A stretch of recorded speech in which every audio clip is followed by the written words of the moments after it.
kita berantem, let's say cuman mau ngerebutin jualan 0, iya 0,000 sekian Sekian gitu. gitu. Yang disebut dengan kiblat fashion muslim tuh apa sih sebenarnya? Gimana caranya mereka merasa yang gue pakai ini adalah mewakili identitas gue sebagai muslimah di Indonesia gitu.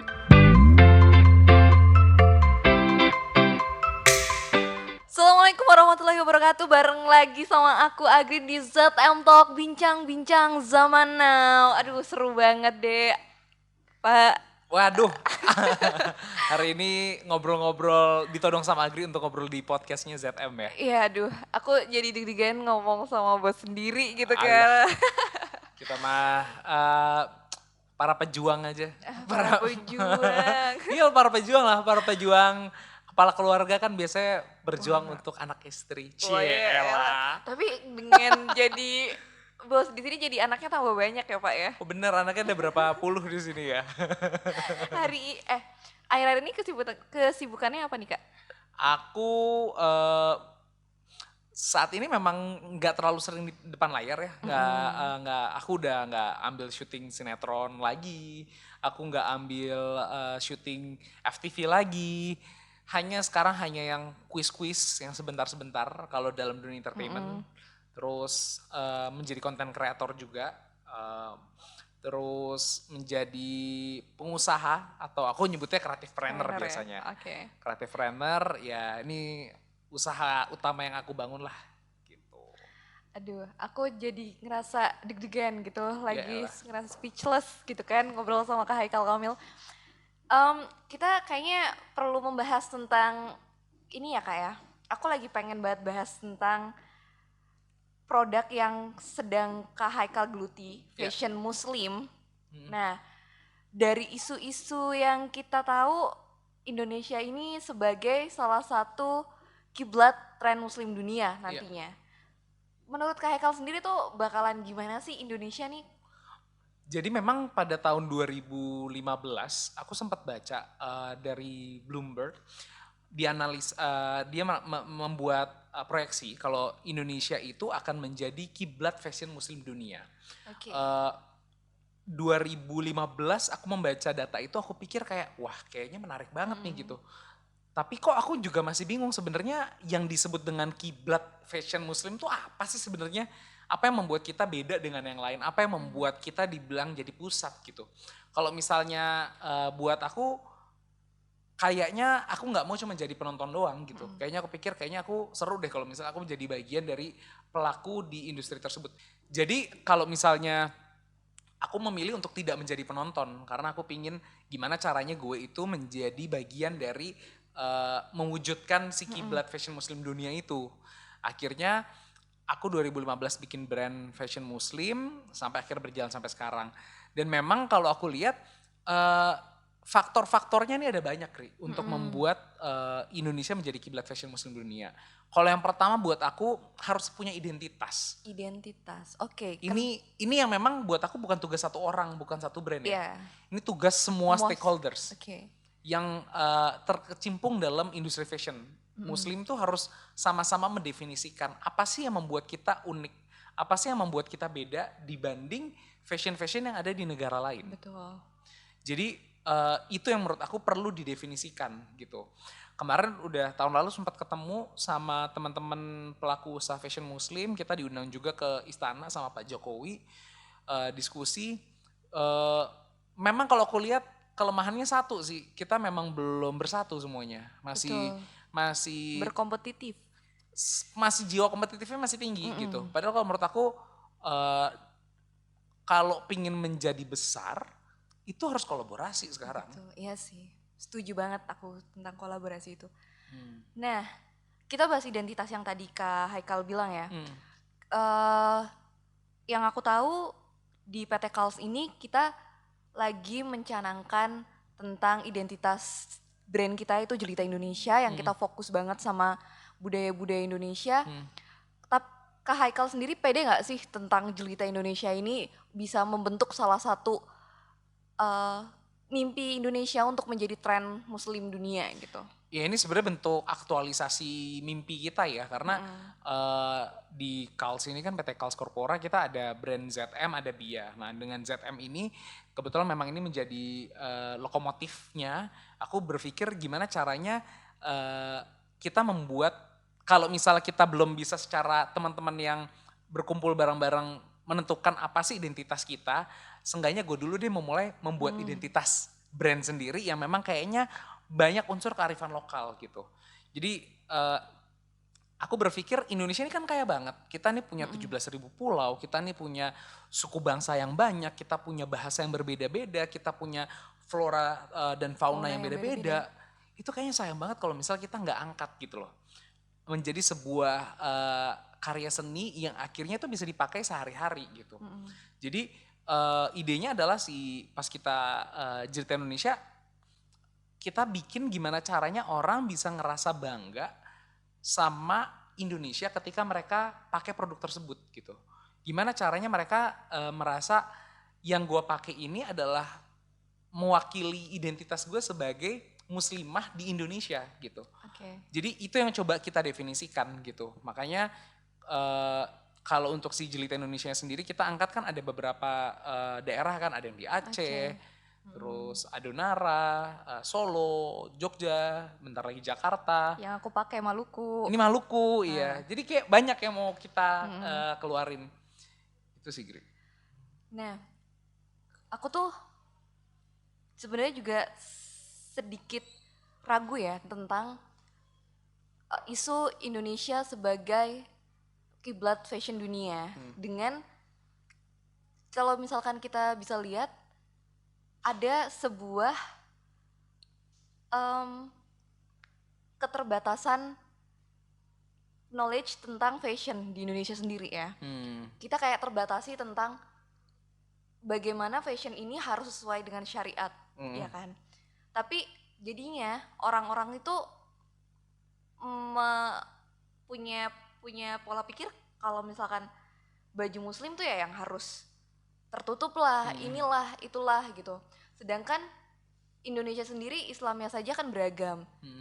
Itu menurut aku sih sebuah tantangan ya. Terus Kak Haikal sendiri sebagai pelaku bisnis di sini bagaimana sih menyikapi itu dan menanggapi itu? Apakah ambil jalan tengahnya seperti apa? Gimana gitu? Waktu itu aku pernah ngobrol sama Tante Irna Mutiara yang punya Irna Laperle. Beliau juga sekarang mendirikan sekolah fashion, modest fashion di Bandung. Beliau cerita ke aku, Kal, kan aku tanya sebenarnya gimana sih cara kita membagi kategori fashion muslim tuh apa gitu. Betul. Kata dia ada 4, Kal gitu. Pertama tuh apa? Yang pertama adalah modest fashion kata dia gitu. Oke, modest fashion. Modest fashion tuh kayak apa sih? Kata dia ya orang yang masih baru coba-coba. Jadi kayak pakai baju muslim tapi yang masih masih cenderung membentuk lekuk tubuh. Jadi kayak masih sebatas fashionable. Terus yang kedua adalah modest konservatif yang memang sudah lebih tertutup tapi memang belum terlalu menutupi sampai pakai gamis dress gitu, belum gitu. Jadi pakainya tunik lah gitu. Terus yang selanjutnya ada yang syar'i. Ini juga syar'i bagi dua lagi, ada syar'i yang fashion, ada syar'i yang konservatif. Kalau syar'i fashion yang busananya pun walaupun bentuknya gamis, gombrong, tidak membentuk tubuh, itu masih tetap berwarna, masih tetap ada motifnya, masih ada coraknya. Yang terakhir tuh syar'i konservatif yang memang akhirnya memakai warna-warnanya hanya warna hitam, warna hanya satu warna abu misalnya, atau warna coklat. Jadi memang tidak terlalu mengedepankan fashionnya gitu. Nah dari situ aku tanya, ini sebenarnya yang paling besar itu yang mana gitu segmennya. Sebenarnya katanya imbang, tapi yang paling besar itu antara modest fashion, kata dia yang paling cukup besar itu yang balap-balapan tuh ada 2 sebenarnya, modest fashion sama yang syar'i fashion. Itu cukup besar pasarnya. Dari modest fashion sama syar'i fashion ini yang cukup menyumbangkan banyak menarik orang gitu. Karena buat aku kan ketika kita memakai pakaian itu kan statement lah ya. Dan aku percaya juga agama tuh jernih buat semua Semua orang orang. gitu. Jadi orang pasti punya tahapannya masing-masing. Kita nggak bisa paksain orang harus menjadi langsung di tahap A, walaupun sebenarnya dia masih di tahap D gitu ya. Nggak apa-apa, itu buat aku biarin aja gitu. Jadi ketika kita bikin ZM dan setelah aku mengetahui fakta itu, aku bilang oh kayaknya si ZM ini lebih fokus ke arah modus fashion sebenarnya. Dan mungkin menyerempet ke modus konservatif gitu. Kita belum masuk ke syar'i sebenarnya. Oke. Syar'i konservatif dan syar'i fashion kita belum masuk ke situ gitu. Jadi dengan kita masuk ke dua itu aja, yang kayak kamu pakai ini, aku mencoba mendefinisikan kalau modus fashion itu tidak membentuk lekuk tubuh gitu. Sebisa mungkin kita pakai yang longgar, walaupun tetap kelihatan anggun, elegan, tapi tetap tidak menampakkan lekuk tubuhnya gitu sih. Oke. Berarti sebenarnya value dari terbentuknya PT Kals ini, ZM dan dia ini memang ingin menciptakan sebuah brand yang ada di tengah-tengah untuk orang yang belajar dan orang yang syar'i ya sebenarnya Kak ya. Kalau sampai syar'i sih sepertinya belum sekarang. Iya. Kita masih proses untuk kita mau ngajak orang untuk akhirnya pakai dulu deh gitu. Oh, gitu. Pakai dulu deh gitu kan, belajar sekolah juga dari SD kan sampai akhirnya kuliah gitu kan. Jadi dia belajar dulu. Kalau aku berpikir kayak kalau biar tertarik harus bungkusnya menarik dulu gitu. Jadi kita harus kasih lihat semenarik mungkin gitu. Oke. Nah, selain nggak mungkin kan Kak kalau misalkan dengan berdiri sendiri gitu nggak PT Kals ini nggak bisa sekokoh sekarang ini. Sebenarnya juga nggak kokoh-kokoh banget Iya sih. sih nggak kokoh banget cuma Aku seenggaknya nggak sepede itu sebenarnya. kan kemarin kita baru aja bahas mau ekspor impor Oh, ya iya, kan. iya, iya. Jadi kalau misalkan ada yang mau bantuin kita ekspor impor bisa banget Oh tahu. iya, boleh. Kita mau coba ekspansi sih. Kita nggak mau jago kandang ya kan. Nah, halangan selain pemilihan model, pemilihan fashion dan lain-lain itu apalagi sih Kak yang berat banget buat Sebenarnya kalau aku lihat data dari Departemen Perindustrian di 2015 itu sebenarnya kan kita udah punya fashion tahunan tuh namanya IDFW, Indonesia Fashion Week, yang fokusnya malah tahun itu tentang modus fashion kan. Dia bilang memang ada beberapa halangan yang memang perlu kita selesaikan bersama. Pertama SDM, keterbatasan SDM yang memahami sebenarnya apa itu modus fashion, memahami cara mengeksplorasi, terus itu masih kurang. Jadi pendidikannya aja sekarang tuh cuma ada satu, setahu aku sekolah modus fashion. Cuma satu yang ada di Bandung, punya Tante Irna. Oh, Setahu oke. aku ya, yang memang tuh legit gitu. Yang lainnya memang masih kursus sifatnya. Nah, jadi SDM-nya pun supply-nya masih sangat terbatas gitu. Yang kedua menurut aku problemnya dari segi bahan baku. Kita tuh masih ketergantungan sama pihak luar tuh masih tinggi.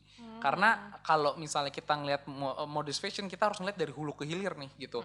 Dari segi produksi raw materialnya, mulai dari kapasnya atau polyesternya, akhirnya itu menjadi benang, dari benang menjadi kain, menjadi grey kain, akhirnya diproses dicelup menjadi printing seperti yang kamu pakai sekarang tuh kan prosesnya panjang. Nah kita tuh sebagian besar masih impor. Jadi kemarin waktu corona ini parah, harga kainnya udah masih di stok masih ada, kita masih punya banyak. Problemnya lah obatnya untuk membuat proses produksi kainnya itu, obatnya tiba-tiba susah. Karena dari Cina ke henti waktu itu. Iya. Jadi nggak bisa masuk. Dan pas masuk pun harganya gila-gilaan. Jadi sebenarnya cost production ini bentar lagi akan naik semuanya karena keganggu supply chain-nya gitu. Kita ketergantungan sama asing masih tinggi banget di situ. Terus selanjutnya dari bahan baku, kalau aku ngelihat kita juga dari masalah pendanaan. Belum ada, menurut aku ya, fashion muslim itu yang kayak Zara gitu loh. Kayak orang tuh masuk ke Zara kan kayaknya di seluruh dunia ada gitu ya. Yang akhirnya dia menjadi fast fashion lah gitu, di mana-mana ada gitu. Kayaknya kalau untuk fashion muslim ini belum ada gitu. Masih ada yang cukup besar tapi belum sebesar itu menurut aku. Jadi ini memang menurut aku kendalanya adalah pasti keterbatasan modal. karena modalnya memang belum sekuat itu gitu. Kenapa modal belum sekuat itu? Mungkin karena orang belum paham potensi pasarnya besar banget gitu. Betul. Di tahun 2018 nilai ekonomi dari fashion itu kurang lebih sekitar 156 triliun. Dan kontribusi fashion muslim itu adalah 33%, sekitar 50 triliunan. Itu cukup besar ya. Oh besar banget Hah. kuenya. Jadi makanya aku bilang buat apa kita berantem, let's say cuman mau ngerebutin jualan 0, iya 0,000 sekian Kan gitu. itu, Habis itu kita semua pada berantem gitu. Kayak ini oh nih desainnya gini, oh lu kayak gini sih, kayak ya elah bro, lu kuenya ada 50 triliun, lu jangan cuman ngebutin 10 juta aja udah berantem banget, ngapain gitu. Yuk kita sama-sama gede gitu. Jadi kita harus bangun bersama kesadaran kalau kita mau besar, kalau memang kita pengen jadi industri yang memang pusat di dunia, kita harus sadar, kita harus kerjanya tuh ekstra dan kita harus kerjanya bersama-sama. Iya. Jadi tadi SDM, terus bahan baku, Modalan. permodalan. Aku lihat juga yang menjadi kendala selanjutnya adalah akses ke pasar. Iya. Akses ke pasar masih ada keterbatasan. Walaupun sekarang dengan online, sebenarnya online itu grow-nya tinggi sekali, tapi kalau secara kue offline itu masih besar banget gitu. Nah orang ini masih belum bisa menguasai Indonesia karena Indonesia tuh gede banget. Beda kayak Singapura, cuma satu pulau lo buka di setiap sudutnya selesai gitu. Lo buka di seluruh Singapura. Indonesia dari Sabang sampai Merauke gitu. Gede banget gitu. Dan budayanya juga beda-beda. Islam di Aceh sama Islam di Jakarta juga udah beda gitu kan. Iya mungkin ada adat istiadat atau ada akulturasi budaya yang akhirnya menjadi mungkin kebiasaannya beda gitu. Betul.